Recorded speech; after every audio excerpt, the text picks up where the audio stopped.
આ તરફ મોરબીના હળવદમાં વરસેલા આફતના વરસાદ બાદ હવે ખેડૂતો માટે ભારે ખુવારીના દિવસો શરૂ થઈ ગયા છે।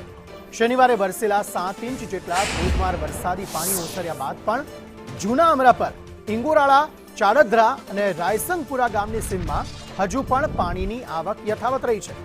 કપાસ અને મગફળી સહિતના ચોમાસુ પાક ધોવાઈ જતા અંદાજે 4000 વીઘા જમીનમાં વ્યાપક નુકસાનની ભીતિ સેવાઈ રહી છે, જેના કારણે ખેડૂતોના મહેનતના સપના ઉપર પાણી ફરી વળ્યું હતું।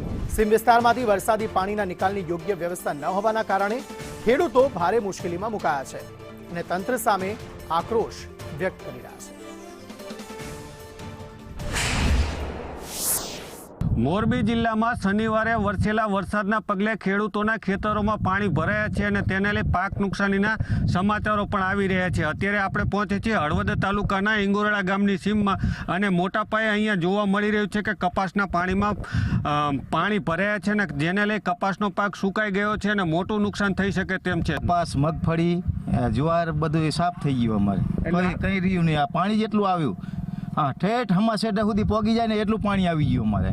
આ 2-3 ગામની સીમ હશે ને જેમાં પાણી ભરાણું તો અંદાજિત કેટલા વીઘા હશે? આ તો ઓછામાં ઓછી 4-5 હજાર વીઘા છે આ બધેથી જમીન। એટલે બધા વીઘામાં અહીં પર મિયાણીની સીમ લાગે, આ ચાડદ્રાની સીમ લાગે, આ રાયસીમ પર, આ અમરા પર અને આ ઇંગોરાળા બધાનું આ મધ્યમાં આવ્યું, આ બધી સીમાડો લાગ્યો।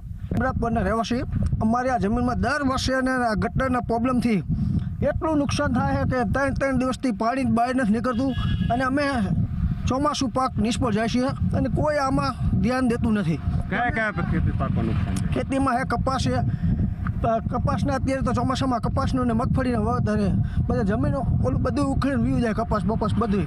તો જે પ્રકારે અવિરત વરસાદના પગલે ખેડૂતોને મોટા પાયે નુકસાન થયું છે, રાજ્ય સરકાર દ્વારા વહેલી તકે સર્વે કરી અને ખેડૂતોને યોગ્ય વળતર ચૂકે તેવી ખેડૂતો દ્વારા માંગ કરવામાં આવી રહી છે। જગદીશ પરમાર, સંદેશ ન્યૂઝ, મોરબી।